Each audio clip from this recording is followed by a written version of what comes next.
Yokoya was living his best life, or, well, his laziest life, just lounging around and sleeping until noon, his idea of a productive day. The only thing on his mind was his mom's jugs, which he missed dearly ever since she left to get some milk. But today the monotony was interrupted. The doorbell rang, jolting him awake from his comfy, aimless existence. He groggily checked the camera, expecting some random delivery, but instead he saw an oddly cute yet mysterious maid on the screen. She had this whole emo Violet Evergarden vibe going on, and she was asking him to employ her as his Maid. Confused but intrigued, Yokoya had no idea that this little request was about to flip his life upside down and possibly bring him the milk he never knew he needed. After Yokoya lets her in, he lets her sit on his couch, gives her a drink, and starts thinking to himself that she's here either to sell his kidneys or to sell him some happy white powder. He asks her about her previous experiences as a maid, but instead she tells him that she worked as an assassin before, targeting people who rebelled against her master, the same master that sent her here.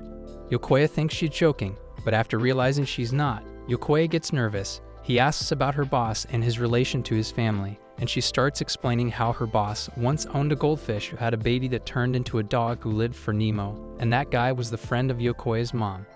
Yokoya slapped her hand out of frustration, not thinking for a second about the potential consequences. The moment his hand made contact, a cold realization hit him. He'd just pissed off an assassin. His heart skipped a beat as he quickly scrambled to change the subject, desperate to avoid any more accidental hostility. He decided to ask her about her specialty in assassination, hoping to steer things back on track. Without missing a beat, the maid led him outside, her movements sharp and precise. She pulled out several gleaming knives from her belt and in one fluid motion launched herself into a backflip. In midair, she threw the knives, each one embedding itself perfectly into a nearby tree. Landing gracefully, she flashed a proud smile, her eyes sparkling with satisfaction. Knife throwing, she explained, was just one of the many deadly skills in her assassin arsenal. Despite her impressive display, Yokoya wasn't impressed. The thought of hiring a skilled, backflipping assassin as his maid seemed like a recipe for disaster. After witnessing her sharp precision and deadly calm, he still couldn't bring himself to hire the female John Wick as his servant. He was barely keeping his own life together. There was no way he was ready to handle someone with that kind of lethal ability, no matter how cool she was. While it does upset her, she understands his decision, apologizes for taking his valuable time, and leaves. As she walks through the door, Yokoya falls to his knees in disbelief at what just happened. But when he looks down, he finds something. Meanwhile, the maid is walking by herself without a purpose, thinking to herself what she needs to do next.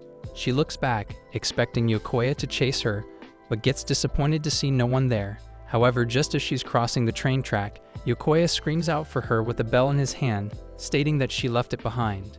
When the maid turns around, she's about to send Yokoya to an early grave, but she goes flying, raging, and saves Yokoya from his death a microsecond before the maid looks adorable with blushes on her cheeks, and Yokoya thanks her for saving him. She apologizes for saving him, stating she never saved people before and that her heart is beating fast. Yokoya hands her the bell, and she thanks him for giving it back before she leaves again. However, as she's walking away, Yokoya changes his mind and tells her that he needs her help with cleaning back home. Yokoya is in shock seeing all the knives she has as she's unpacking her stuff, while the maid is blabbing about how her knives could have stopped the rumbling. Yokoya stops her and tells her he needs her to clean his trash, not clean the streets from the 304s with daddy issues. However, she only has cleaning corpses in her mind, and Yokoya tries his best to explain that it's a different kind of cleaning, and that he needs a housekeeper. She asks him if he will really hire her as long as she does his chores, and he agrees. Later, Yokoya comes back to a mess, with her wet, holding a broken mop and a bucket on her head. She starts apologizing profusely and suddenly slips from the wet floor, but quickly maneuvers herself to land like Spider-Man while still having the bucket smack her head. After what he has seen, Yokoya asks her if she's actually clumsy, and she apologizes for her mistakes while feeling ashamed of herself. Yokoya takes the bucket off her head, gives her a towel, and tells her that she can start learning from now on with him helping alongside her. He asks her to continue, and she cutely nods. Hours later, the place is squeaky clean, and Yokoya praises her for her hard work, making her happy. Then Yokoya sees the time, realizes it's time for dinner, and asks her if she can cook. She looks down like a poor dog, and Yokoya assures her that it's okay as he will be doing the cooking while she takes a bath in the bathtub. The maid thinks about Yokoya while blushing, getting herself wet from the water inside out. Meanwhile, Yokoya is outside, thinking out loud to himself, feeling anxious and not knowing what to do when a playful emo maid is taking a bath just meters away from him. He gets heated, thinking about the maid coming out with only wearing towels, but she comes out in full uniform, disappointing Yokoya. Then they start dinner, and while Yokoya warns her, the maid feels confident and starts chopping the cabbages like they're human bodies. Yokoya pulls out some ramen and fried pork, and it confuses her about what fried pork is. She explains that she might have eaten them before, but she has never been much of a foodie to care much about what she eats. The maid states that eating is only to sustain life and flavors are not important. But Yokoya assures her that one bite of the fried pork will make her cream and release happy noises like she's in Food Wars. Yokoya feels confident in these discounts, fried pork, and splits it into 2 portions for himself and the maid. But he realizes that he doesn't know her name. The maid tells Yokoya that she doesn't have a name and that her master usually gives her a name. At first he wants to name her Big Steve 9000 but chooses to give her a name later after getting some inspiration. Then they start eating, and after her first bite of the fried pork, she still thinks that she can't tell what tasty is like, triggering her memory of a dark past. But this time she feels warm inside and tells Yokoya that his meat tastes delicious. She tells Yokoya that both the food and him as a person feel warm to her, but he doesn't hear what she says and tells her that he has prepared a room for her to stay. Yokoya tells her that he prepared the room beautifully just for her, and after hearing this, she remembers an ever darker past of her bathing in blood. But unlike those times, she wants her new master to treat her with care. Yokoya notices her pork doesn't have sauce unlike his, so he hands the sauce to put on her pork. After she takes a bite, she feels the umami in her mouth, making her squeal out happy noises to the almighty tonkatsu sauce. Later at night, Yokoya wakes up crying at night after he had a bad dream, but then his stomach starts growling. He walks down to eat something, but suddenly a voice comes out from his kitchen. He gets scared, thinking that the maid is plotting something, and when he looks inside, he sees the maid snacking on the tonkatsu sauce. They both freeze awkwardly before she tries to apologize for being a new sauce addict, but Yokoya tells her it's okay and asks if she's also hungry. Then Yokoya whacks out a saucy hot pot, and they start eating, which she is really enjoying. The maid asks Yokoya if he is having nightmares, and after he answers, she reveals that she heard someone sleep-talking in his room. She thinks that an assassin entered his room, so she enters with nods in her hands, but instead of an enemy, she sees Yokoya sleeping with tears in his eyes. Yokoya feels embarrassed, and she states that he was calling out for his mom in his sleep, which embarrasses him even more. She tries to cheer him up, stating that she also had a dream where the sauce talked to her, saying that she can lick the sauce all she wants, and he will stuff her up. But before she starts licking, she wakes up from her sleep. However, she states that it's the first time she dreamed about something apart from assassination, and that it's the first time she wanted to continue a dream, unlike her other dreams. She feels upset that Yokoya has a nightmare on the same day and that she can't comfort him. Yokoya confesses that he has this dream of his mom leaving him for a new daddy, and that he will start crying if he wakes up not lying on his mother's lap. After hearing this, the maid offers him her lap to lie on, and when Yokoya rejects her offer, she gets sad, thinking that she can never comfort people, only murdering them. Suddenly, Yokoya lies down, breaking her darkness, and they both feel warm with each other. Yokoya looks at her face and realizes she's looking back at him, and he sleeps right on her warm and plump lap. Yuki woke up feeling a strange mix of emotions. She had saved Yokoya, a refreshing change from her usual talent for sending people to their doom. Why had she acted so quickly? It was as if her body had a mind of its own, prioritizing heroics over her typical chaos. The next morning, she found herself playing Fruit Ninja on the trash pile. It was a little ritual of hers, chopping digital fruit while contemplating her life choices. As she swiped her finger across the screen, sending virtual watermelons flying, Yokoya strolled by, eyebrows raised in curiosity. When he asked why she played with trash, she explained that smashing the fruit saved space. Efficiency, she declared, gesturing at the overflowing garbage bags with all the flair of a magician revealing a trick. To her surprise, he looked impressed, who knew she could be practical. Just then, they stumbled upon a tiny, scruffy dog sitting forlornly on their doorstep, tail tucked between its legs. Next to it lay a crumpled letter from a broke dunny who clearly thought Yokoya was the canine equivalent of a billionaire. The letter begged him to take care of the poor pup, as if it were as simple as handing over a latte. Yokoya sighed, clearly overwhelmed by the situation.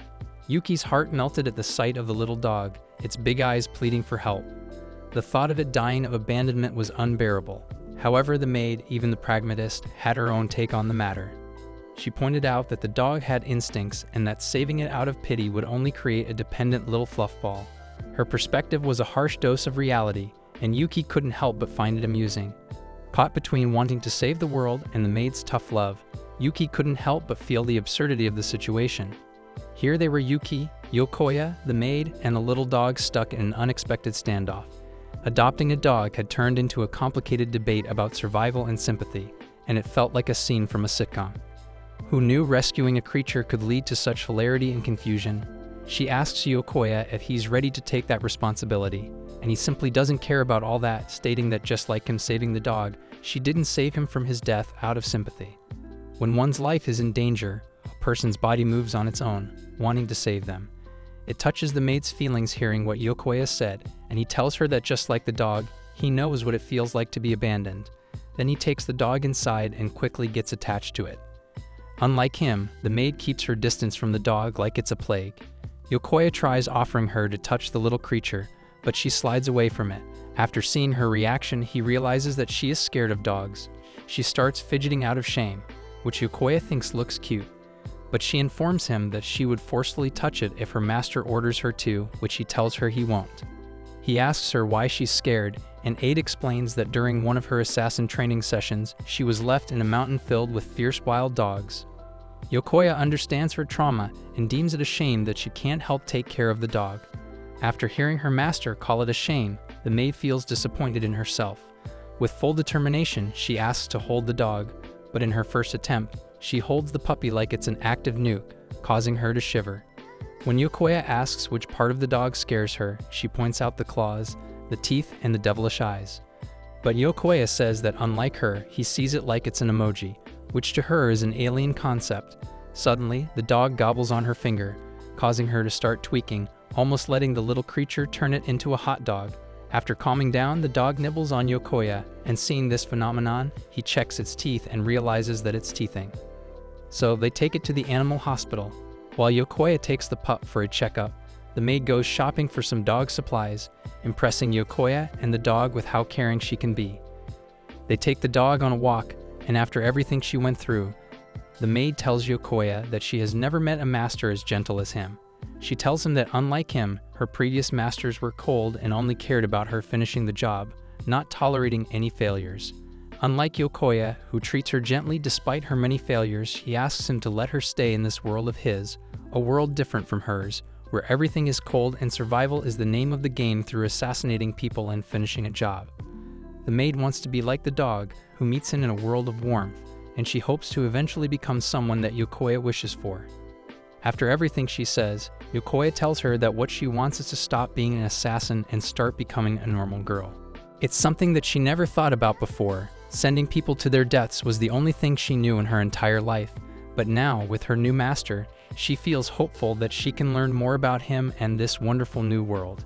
Yokoya confesses that while at first he was scared of her, he now sees her as nothing but a good kid. Hearing herself getting called a good kid makes the maid reflect on her past. Because of this, she asks him to help her become a normal girl. Despite Yokoya not knowing much about tampons and pads, he tells her that she should start learning to feel normal when she makes mistakes and not be pressured too much by them. The next morning, the dog wakes up to the sound of her learning how to cut cabbage. She wants to learn how to make okonomiyaki so she can pair it with some sauce that she loves. Suddenly, the dog instantly transmits to her leg, causing her to freak out, not believing that a normal dog can sneak up behind her. The dog's stomach growls, and realizing that it's hungry, she feeds it. While the dog is busy going to town on the food, she tries to touch it, only to stop when Yokoya appears. He starts caressing the little fluff, and after touching its fat belly, Yokoya decides to name the dog Mochi. He praises the maid for feeding the dog and cutting the cabbage, giving her a twirl before praising her work, which raises the maid's spirits. Mochi starts humping and asks to play, but Yokoya can't play as he needs to prepare dinner. However, the maid tells him that she will take care of it, stating that she wants to be a normal girl who can believe in what he said. When Yokoya says that the dog is a bundle of fun, Yuki uses her determination and tells him she believes in her too, igniting her passion with full trust in her master. The maid starts touching the dog, and with each caress, she begins getting closer to it, giving it the almighty belly rubs and touching its paws. Now she understands that just like Yokoya, who was scared of her at first, she grows to trust the little doggy, just as Yokoya grows to trust her. At dinner, she starts screaming after eating the saucy okonomiyaki. When Yokoya offers her a second portion, she tries denying it while her body language shows that she's excited for his saucy and creamy dish. Yokoya assures her that if she has a request, she should just ask him for it. Seeing this opportunity, she asks him to give her a name. Yokoya starts thinking and asks her about her birth date. While she doesn't know the exact date, she knows it was during the winter. Yokoya has an idea and names her Yuki, taken from the snow. It reminds her of her old boss who called her cold-blooded, but unlike him, Yokoya likes the snow because it looks beautiful, reminding Yuki of her past when she made a snowman. Yokoya gives some insightful theory that snow is also warm when it covers a field, protecting the seeds from the cold so they can eventually bloom into beautiful flowers with the help of the snow's protection. After hearing his words and seeing Yokoya's gentle face, it makes Yuki wonders why everything in her life becomes more warm and beautiful when she's alongside him. She realizes that as long as she stays in his world, she will one day understand what it's like to be normal. With her spirits lifted, Yuki thanks Yokoya for naming her, and she starts smiling, which makes Yokoya happy to see her smile genuinely for the first time. Days passed and Yuki was constantly playing with Mochi, enjoying the quiet moments of her otherwise chaotic life. Suddenly, Yokoya appeared in the doorway, looking unusually serious. Yuki glanced up, expecting another odd request, and wasn't disappointed when he casually asked her for a favor. Curious, Yuki put down the fluff ball and asked what it was. Yokoya, with an odd mixture of reluctance and determination, revealed that he wanted to get his ears pierced. He needed Yuki, the expert in all things pierced, to help him pluck a hole in his ear. Yuki was taken aback at first, but after a brief pause, she accepted. She pierced her own ears countless times, so this shouldn't be a big deal. But the moment the blade neared Yokoya's ear, Yuki froze. Her hands started to shake, her face suddenly pale. The thought of puncturing her master's ear felt wrong. She hesitated, her heart racing, and for a moment, she was terrified. She couldn't bring herself to actually do it. Just then, the doorbell rang, interrupting the awkward silence. Yuki quickly pulled away from Yokoya and rushed to answer it, relieved by the distraction. As she opened the door, she was greeted by a girl standing on the other side, looking around as though she was searching for someone. The girl's eyes landed on Yuki, and she blinked in confusion. I'm looking for my brother," the girl said, still eyeing Yuki curiously. Yuki's eyes widened. She didn't need to ask further. She knew exactly who this was. Standing before her was none other than Yokoya's little sister, Riko. The resemblance was uncanny. But there was something off about the whole situation. Yuki stood there for a moment, processing the unexpected encounter. And just like that, the awkwardness of the piercing request was replaced by the new mystery of who this girl really was, and what kind of chaos she was about to bring into their lives. After she gets inside, Riko can't believe that her wimpy loser of a dumb brother manages to get his hands on a hot maid like Yuki and asks him why he never told her about this. In the regular family meetings, he tries explaining that their mother would probably freak out and their dad has given him the okay to hire a maid, despite not knowing how hot she is. But Riko still doesn't take his excuse for lying to her. Yuki asks them why they live separately, but instead of answering, Riko starts screaming, which confuses Yuki on why this girl is so freaky. Riko tells Yuki that she's so beautiful, and Yokoya explains that Riko loves beautiful people while hating ugly dudes like their viewers, hence why he doesn't want to tell her about this. Riko starts pouting while abusing her brother, but after calming down, she finds out that Yuki was named by her master Yokoya, which confuses Riko. Just then, Yuki starts yapping about how she was once a nameless assassin before Yokoya gave her a name, and this causes Riko to malfunction. However, she quickly changes her opinion into thinking it's awesome and asks her to sign her notebook, which Yuki gladly signs. But after Yuki finishes signing her signature, it looks like deranged worms. Yuki defends herself, saying that she can speak 12 languages as she traveled a lot as an assassin, but she has never studied calligraphy. Riko has an idea. She wants Yuki to be her summer research project. And while Yokoya objects, Riko insists, saying that Yuki is the one she needs. She asks Yuki to show her assassin's side, and despite her brother's reasoning, she assures him that she will reverse the story and make a maid who looks like an assassin instead. Then they go to the backyard, put an apple on top of Riko's head, and Yuki slices the apple perfectly, almost giving Yokoya a stroke. Riko asks Yuki how many knives she has and where she puts them, and Yuki answers she has 5. However, as she's about to show the knife under her plump, Yokoya stops her, enraging us viewers who want to see the heavenly scene. Later, while Riko is asking Yuki more of her nonsensical questions, her stomach growls, signaling that she needs food. But she asks Yuki if she has a special dish, and Yuki says that she does. So she starts chopping up some cabbages, impressing Riko with her skills, and just serves them on a plate with nothing else, which Riko praises by saying that Poppy would love it. However, they go to a wacky McDonald's for a bite, and there they see a poster for a fireworks festival. Yokoya tells Yuki that the festival sells saucy candy, and she starts screaming and drooling at what he says, so they decide to go to the festival. After they arrive, Riko pulls Yuki to a shooting game booth, and while Riko is trash at it, Yuki pulls up the gun like she owns the place but also misses. She confesses that she's too used to shooting at goldfish catching games. Yuki uses Sharingan and catches a lot of fish, and when Riko asks for her secret, Yuki patiently teaches her how to do it, and the clerk praises her for being a good sister. Then they buy the saucy candy, which Yuki is excited about, and after she takes a bite, she almost sends a flood down her plump from how delicious it is. She starts eating it quickly, and seeing how much she enjoys it, the clerk gives her more for free, causing her to malfunction. Riko goes to buy some drinks, and when Yokoya wants to stop her, Riko assures her brother that she will be fine. While they wait for Riko to come back, Yokoya asks Yuki about her previous festival experiences, and she tells him that instead of having fun, she once had to do a mission at a festival where she stabbed a man in the back with a knife while they both watched the fireworks. Yokoya is in shock, and before he says anything, the fireworks start, and Yuki is in awe of the fireworks and its beauty. Riko comes back with drinks, saying that summer festivals are the best, and with a smile on her face, Yuki agrees. Yokoya falls, sees her, and accidentally busts his drink. Then, on their way home, Riko scolds Yuki for eating too much sauce, warning her that she might become the next Nikocado Avocado. Suddenly, someone screams that there's a robbery, and from behind a motorbike, a crook almost hits Riko, but Yuki manages to save her in time. However, Riko starts freaking out after Yuki saves her like a princess, but Yokoya is not happy to see that their sauce is now spilled, stating that the robber should meet Ace in hell immediately. Yuki takes her master's word literally and goes full-on to chase down the motorbike, being excited. Riko wants to follow her so she can see the robber's brain getting heated from his head. They follow Yuki, who's running on rooftops like Spider-Man, slowly leaving them behind. But Riko finds a shortcut, and they take it. After finding the robber, Yuki majestically throws her knives at him, hitting his tires. But as she approaches the robber with malicious intent, Yokoya screams out for her to stop. However, Yuki just flicks his helmet as punishment and says that she's hungry again, and Yokoya gladly says they should buy more sauce. As they leave the robber traumatized, and he now wants to go to jail at his own will.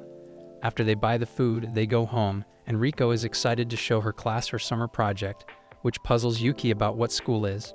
Riko starts telling her how amazing schools are, stating it's a great place, which you viewers know is a scam, but she gets a sudden text from her mother who has cooked beef stew for her. Riko rushes to go home, but despite her rashness, Yuki sees it as something normal. And after what Riko tells her, she tells Yokoya that she wants to go to school the next morning. Yokoya goes to school wondering if Yuki will be okay in her new school. His friends pop up, telling him about a rumor of a hot maid in town, causing him to burst out his milk. Yokoya tries playing dumb, saying he doesn't know what he's talking about. But suddenly, the teacher introduces a new student, and in comes Yuki in all her glory as the new student, causing Yokoya to short-circuit. She introduces herself as Yuki, Yokoya's cousin. But when she sits down in front of him, she calls him Master, which shocks everyone. After school, Riko pops up, asking him how school is. While stone-faced, Yokoya realizes that she's behind this, prompting her to celebrate her operation's success.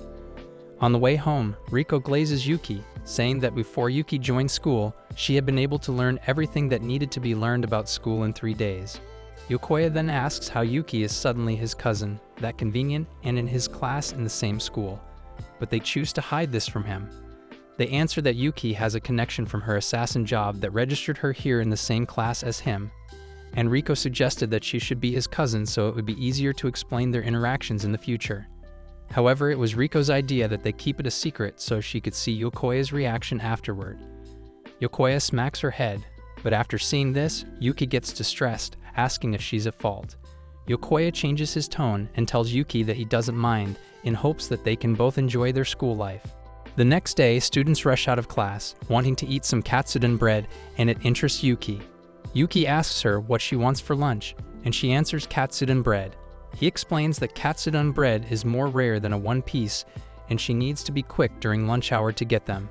He draws her a picture showing that their classroom is the farthest from the cafeteria, and while Yokoya feels pessimistic, Yuki feels fired up and tells him that if Escobar can get the bread, then she can get it too with full conviction. She jumps out of the window and goes to the roof, and despite Yokoya's attempt to stop her, she runs on the railing like a ninja. Here, Yokoya realizes that he can't stop her after seeing her eyes resemble a girl looking at food, deeming that when sauce is involved, not even Asen or Thanos can stop Yuki. Yokoya looks down and sees the sweaty katsudon bread-obsessed crowds running to the cafeteria, and he fears that Yuki will drop down in front of them, exposing her secret. But just as Yuki is about to jump down, she turns and swings straight to drop in front of the cafeteria, and there she buys one bread and one sandwich. However, she informs Yokoya that the store only allows her to buy one due to the limited amount being sold. He pulls out another sandwich and tells her that he can just eat this. Yuki feels conflicted and tells Yokoya he should have the katsudon bread. But he assures her that she should have it, saying that she earned it. At the first bite, Yuki starts squealing out of happiness. But despite her joy, she splits the sandwich and feeds him, sharing her joy. That night, Riko announces that she's staying the night, and while Yokoya doesn't like the idea, Riko calls him out for the privilege of being able to live with Yuki and clap her every night. She adds that she always wanted a sister that she could talk about boys with so much, that she even imagined him as her clap-looking sister. Now Riko has a great idea. Yokoya marries Yuki, and her dream will come true, especially since Riko thinks that Yuki likes him. However, Yuki tells her that Yuki doesn't feel romance, and that days ago when she made him gag on bread, she didn't show any reaction. Though Riko is still convinced, she does think that while their mother would agree, their father would not. Yuki shows up, asking who's getting married, surprising them both with her presence. Riko tells the truth and asks her if she likes Yokoya, and she tells him that she admires him, which causes Yokoya to malfunction. Later they hang out, and Riko asks her if she wears makeup, stating that her natural face would put the Kardashians to shame. Yuki tells her she doesn't, and Riko tells her that her face is the dream of many girls. Yuki says that her appearance has never given her any benefits in her old work. Riko thinks that, unlike Yuki, she doesn't have a pretty face, but Yuki lifts her by saying that she likes how Riko looks, and Riko feels happy as no one ever told her this besides her parents. She asks if she can be as pretty as her, and Yuki tells her that ever since she started eating tonkatsu sauce, her skin has been clear by the day, so she offers Riko some of her tonkatsu glazed melon, which confuses Riko at first, but she ends up liking it. Seeing this interaction, Yokoya thinks to himself that they're like sisters, and he criticizes Riko for Yuki being able to adapt to normal life quickly. After seeing his thinking face, Riko calls Yokoya out, saying that he was imagining marrying Yuki so he can see this interaction every day. And while Yokoya tries to deny it, Riko asks him if he would be happy to marry someone as cute and hot as Yuki, to which Yokoya agrees, making Riko happy. While in the bushes, a cat is lurking. The next day in class, all the teachers are teaching them about how SpongeBob is a better show than Attack on Titan. He notices Yokoya sleeping and yeets a chalk at him, but Yuki cuts the chalk without anyone seeing and causes Yokoya to go blind, which is not what Yuki wanted to happen. Then Yokoya goes to the infirmary, and there he meets a hot, full health teacher straight from high school Dex D, who is replacing the old health teacher. After he complains about his eyes, she tells him to sit on the bed, but Yokoya feels a weird aura from her. Nida starts interrogating him about Yuki, and when he tells her that Yuki is his cousin, Nida starts laughing, stating that he looks clapped compared to Yuki. While checking his eyes, she compliments his handsome face, and after she sees that he's healthy, she suddenly locks the door. Nida turns into the doctor every man wants, pushes him down and crawls on him, teasing him to progress the plot. But before she gobbles his gizmo, Yuki barges in and stares Nida down. Yokoya crawls to Yuki in fear of the S and M, but Nada says that it was a joke as Yokoya looks like a cute hamster when he sees her plots. Despite Nada's attempts to lure Yokoya back in, Yuki pulls him back and orders him to never approach Nida again. Suddenly, Yokoya remembers what Riko said and thinks that Yuki actually likes him and is jealous. Nida has enough and sends him away, saying that the injury is not severe. Yuki slowly backs Yokoya out of the room and she pulls Yokoya away. Yuki apologizes for her actions and says that she needs to tell him something, which makes Yokoya's heart beat faster. However, Yuki informs him that Nida is also an assassin, which shocks him. Meanwhile, the cat comes to Nida, and from the cat, Nida receives pictures of Yokoya's home, which Nida plans to destroy. Nida has a dream for her to one day live out her life on the beach. Nida is getting ready to kill Yokoya. She's got a plan, and it involves a cat. Yes, a cat. This sneaky feline is bringing her pictures of Yokoya's house, which she plans to blow up. Nto, Nida's friend, has a fun dream for her. She wants Nida to live on a beach with hot guys cheering her on. But first, Nida has to kill Yokoya and Yuki. Poor Yokoya can't sleep because Yuki won't lead his side. They're both scared of Nida, even though they don't know who she is. Yokoya tells her that he can't sleep like this, so Yuki suggests an idea and lays next to him, telling him that her thighs can help him sleep by squeezing him dry, which is what every man dreams of. Yokoya tells Yuki that he is worried about her, and while she gets shy after hearing that, she tells him that she can defend herself easily in her sleep using a pencil like John Wick. Yuki has a theory that Nida is someone who holds a grudge from her past, but she assures Yokoya, while giving him the almighty hand-holding, that she will protect him, the person who shows her what warmth feels like. Yokoya is hot and wants to open the window, but Yuki stops him. She opens it herself and says he could get hurt. Suddenly, she smells good food and knows it's a trick. Before she can do anything, Nida bursts in and grabs Yokoya. Nida calls Yuki by her real name and says she's disappointed that Yuki was tricked.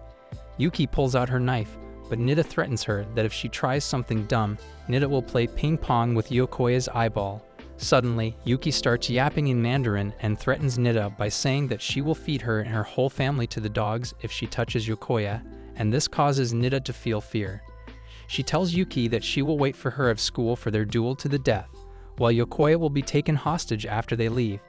Yuki remembers what her old master told her, that all she is the female John Wick without a happy ending, and Yuki pulls out her knife, determined to accept who she is and save Yokoya. Yuki plans to save Yokoya at all costs and leave the country afterward, continuing her life as an assassin if it means that Yokoya is safe. However, her heart tells her otherwise, as what she really wants is to continue the warm life Yokoya has been providing for her. Meanwhile, at Nida's, she ties up Yokoya like he's in 50 Shades of Grey, but after seeing his calm reaction, she asks Yokoya if he's not scared and hates Yuki for dragging him into her mess.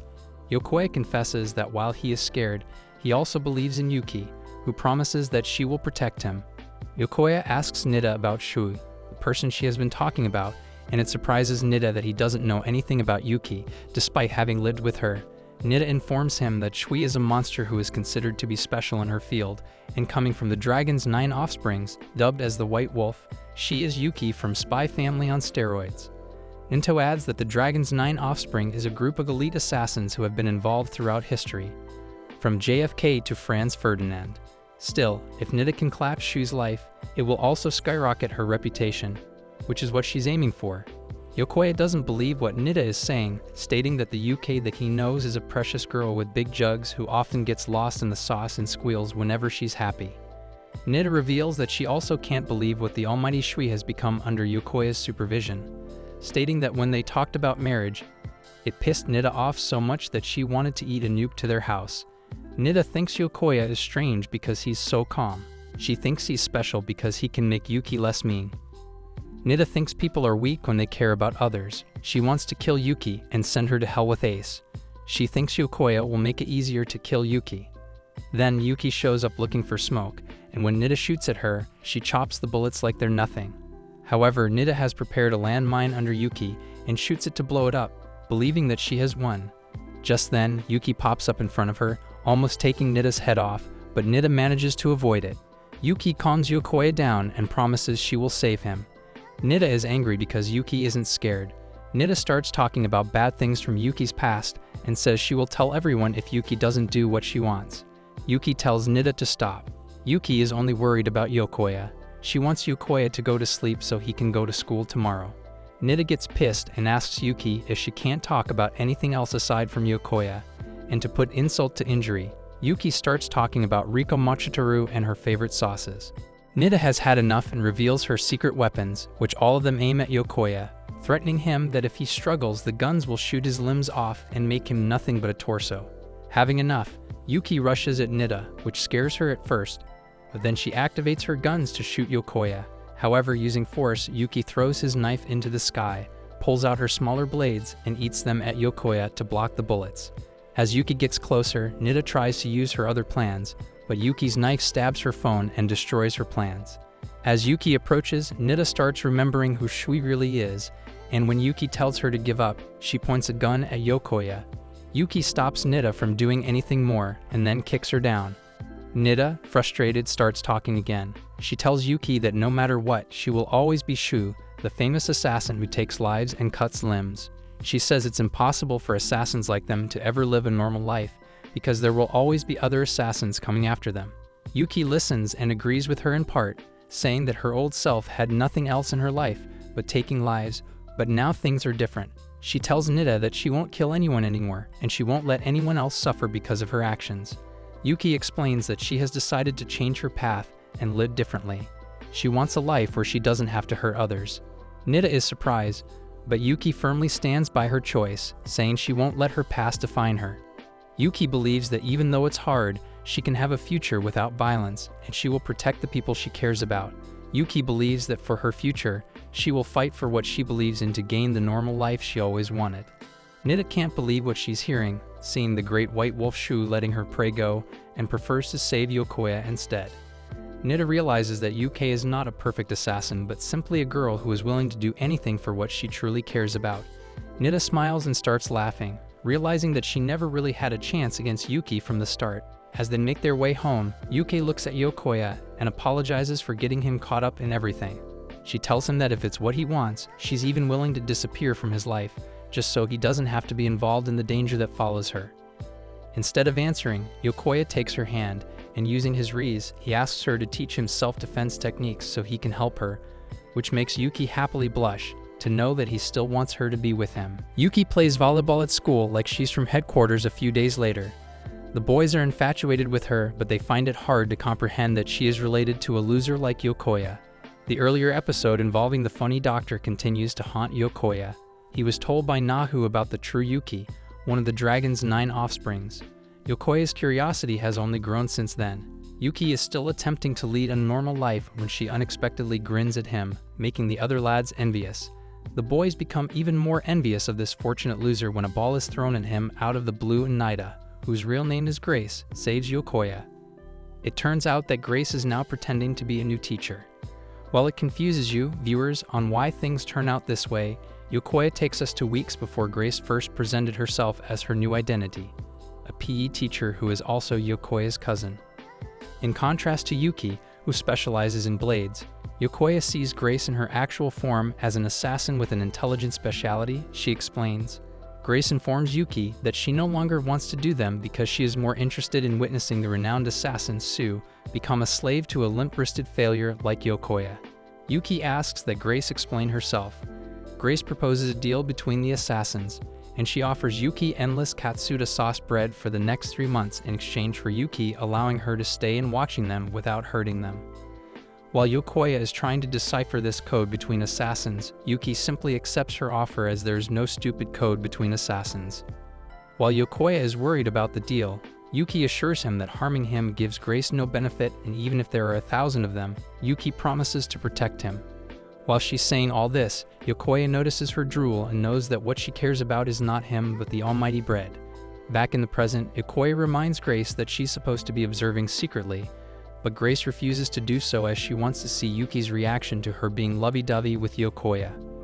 While Yuki continues to play volleyball, Grace gets even closer, teasing Yokoya that she will gobble his gizzy. But as Yuki watches, she serves the ball and eats it strongly, almost destroying the wall.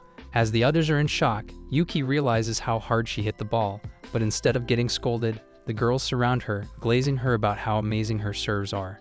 Later at lunch, Yuki expresses how embarrassed she is for what she just did, and Ko asks her what happened. Yuki reveals that she feels alienated after seeing Yokoya close to another assassin. Hereafter Grace tells him, Yuka realizes that Yuki is jealous. He assures her that her feelings are normal, and she feels happy.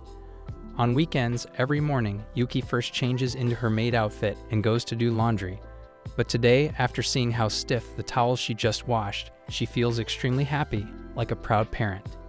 Yokoya feels happy for her after seeing Yuki struggle for a whole month doing laundry, where she fails again and again. Now with Yuki successfully doing the laundry, she feels that she starts the day brilliantly. She then continues doing her chores, and when it gets to dinner, Yokoya informs her that they'd only have a cabbage. She imagines the cabbage chopped and served alongside katsu sauce, but Yokoya has a better idea. He goes and buys pork cutlets from his usual vendor, who is happy with his patronage, but beside him is an overly excited Yuki who almost creams to the amount of katsuta sauce she sees. Yuki asks Yokoya if he ever felt like what she's feeling, and he tells her that he felt that way when he used to visit the Hero Theater. There, he was infatuated watching the Walmart cam and writer perform. After hearing him tell this story, Yuki can somewhat relate. Yuki then watches in awe of the old dude cutting his cutlet, telling Yokoya how much of a pro this old man is and wondering if this old man is John Wick in disguise with his cutting skills. The grandma informs them that she and her husband are the ones who created the katsuta sauce. Yuki sat there, a big grin spreading across her face as she took in the simple yet profound truth of the moment. For the first time in her life, food wasn't just something to fill her stomach. It was something to savor, something to be truly enjoyed, and it was all thanks to the sauce the grandparents had made. She felt a wave of gratitude wash over her as she thought about how her taste buds had been forever transformed. For the first time, she could actually taste happiness in every bite. It felt almost divine, like she was in the presence of culinary gods. The grandma, observing Yuki with a knowing smile, explained in a calm, almost mystical way that it wasn't just the sauce itself that made the food taste so good, it was the warmth of happiness that made it all come together. It wasn't just about the ingredients, but the feeling that came with it, a warmth that resonated deep within. Yuki nodded thoughtfully, the idea settling into her mind. She couldn't help but think of Yokoya in that moment. The warmth he always brought with him, the kind of warmth that made everything better, even the simplest things in life. Just as Yuki was lost in that thought, something unexpected happened. Out of nowhere, Grandpa, looking every bit like a prune with legs, appeared behind her, moving with the stealth of a cat. One minute she was alone, reflecting on the warmth of happiness, and the next, he was wiping dust off her shoulder with the precision of someone who'd spent decades perfecting the art of surprise attacks. She hadn't heard a thing, no footsteps, no creaking floorboards. It was as though he had materialized out of thin air. Yuki jumped, startled by the sudden appearance, and couldn't help but marvel at how he'd snuck up on her without a sound. How did he do that? Was he a wizard? Or maybe just a really sneaky old man with too much free time? Either way, the entire moment felt absurdly surreal. There she was, deep in thought about the warmth of life, and then an old man appeared out of nowhere like some kind of magical trickster, clinging her shoulder like it was the most natural thing in the world. It was a perfect, ridiculous, and somehow perfect moment in its own right. But instead of feeling fear, she is now convinced that John Wick is now a pork cutlet-selling old man. The grandma then offers them to taste her new sauce recipe, and like a cat with fish, Yuki is excited to have a taste. She eats a spoonful and completely creams all the way to cloud 9. Later that night, after they finish dinner, Yokoya is conflicted. While he still wants to know about the dragon's 9 offsprings, he also feels that he shouldn't, after seeing how happy Yuki is in her new life. Yokoya realizes that only Yuki can tell about her past, and while he does want to ask her, he knows that it will hurt her with the same pain that hurts him. He falls asleep and dreams about his mother, who left him, and despite him wanting to hug her for the last time, she never hugged him back. Yokoya wakes up in tears, hugging Yuki. While she explains that she caught him in his sleep, Yokoya slips to her lap and quickly apologizes, knowing that Yokoya dreams about his mommy's milky jugs. Yuki offers him to lie on her lap again, but suddenly Yokoya's phone drops, and when Yuki picks it up, she sees that Yokoya is curious about her past. Yuki confesses that she herself doesn't know what the dragon's 9 offsprings is, as when she was an assassin, all she did was follow her master's orders and not join the organization. Despite meeting some members, Yuki doesn't know their names, as all she cares about is her mission and disappointing her master. Because of her past, she still struggles to get used to this beautiful and calming life, thinking that she's living in a warm dream. But every time she sees Yokoya, she remembers that what she wants is to be a normal girl. Yokoya tells her that he feels the same, as after what happened with Nida, he also wants to know more about her and help her reach her goal. Yuki smiles warmly at him, and Yokoya starts blushing. But after hearing that Yokoya wants to know her more, Yuki agrees to reveal more about herself. She tells him the reason why she likes having him lie on her lap is because the first time they did it, she felt that for the first time, she was truly helping someone. So she tells him that whenever he has nightmares, her lap is always open for him, even at the outer gesture. Yokoya then reveals that the dream he had was not a nightmare, but instead, it was a hopeful dream as he saw Yuki taking over the warmth that he was missing from his mother. Like any other day, Yuki starts her day by waking up, getting dressed, and starting her chores. She does the laundry, which she's proud of after she struggled at first. She washes the dishes, plays with the dog, and continues the day as usual.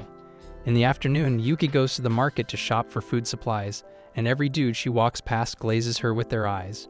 During her shopping, a little kid talks to Yuki and compliments her for how beautiful she looks, but the little kid yaps too much and tells her that her maid costume is not something a normal girl would wear. It shocks Yuki, and when she meets Yokoya, who just bought some books, she asks him if what the little prick said is true. Because of her worries, Yokoya takes Yuki to shop for some clothes, but after they arrive, both Riko and Grace are waiting for them.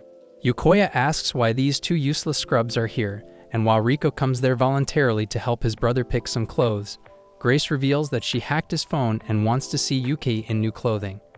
Riko asks Grace if she's also an assassin, but instead of answering, Grace hugs him, which worries Yokoya, but instead of choking Riko, he starts sniffing the smell of her milky jugs more. Riko suggests they go to a certain store, and while Yokoya expects less attention-seeking clothes, Yuki tries out even more outrageous maid clothing as Rue starts taking pictures of Yuki for her own personal use. Yokoya scolds her for taking them to this store. Suddenly, Grace suggests another store, and while Yokoya doesn't think it could get worse, it does get worse as Yuki now looks like she costs $5 an hour. They start trying out more clothes, some pretty and some making all the men cream. They ask Yokoya for his opinion, and when he suggests a white one-piece dress, Grace calls him a closet degenerate who likes to nut under the blanket. Afterward, they manage to survive and shop for clothes. With Halloween approaching, Riko encourages them to get some costumes too, so they try out costumes as either a witch or a police officer. Any man would love to get arrested by Yokoya. He notices a horror movie poster and expresses how much of a fan he is. Grace and Riko suggest that they should watch, but Yuki seems confused about what they're talking about. Yokoya asks her if she has never been to a cinema before, and Yuki states that she has, but instead of watching, she was always there for an assassination mission. They then go to watch the film, but even though Yuki is a former world-class assassin who claps people's lives left and right, the sight of zombies scares her to death. After the movie, Yokoya tried to calm her down, stating that her assassin skills would easily win against the zombies, but Yuki continued tweaking, stating that the idea of a stinky corpse walking disgusted her, and their clap-looking mouth needed a tic-tac. Here, Yokoya realizes that the way Yuki sees things is through the lens of her past life experiences as an assassin. Afterward, they buy some crepes and enjoy them together as a group of fun people. Just then, a pink-haired girl, Nika, is watching them in envy, also wanting to have fun, but her teacher, T, scolds her for being too careless, stating that she needs to be careful. Then, as Grace goes home, Yokoya tells Yuki to go home first while he takes Riko back home. However, Yuki takes a detour and admires herself in her new clothing. But then she's still reminiscing about her maid outfit in her room. After some thought process, she switches back to the maid outfit and goes to play with Mochi. However, she realizes that as she goes shopping a whole day, she hasn't done the laundry. She sees Mochi's dirty towel and wants to clean it, but Mochi refuses and runs away with it. Then the power goes out, and the lighting outside reminds Yuki of the zombie film she just watched. Meanwhile, with his towel in his mouth, Mochi accidentally crashes into a table, dropping food on his head. The sound surprises Yuki, and while scared, she goes to investigate.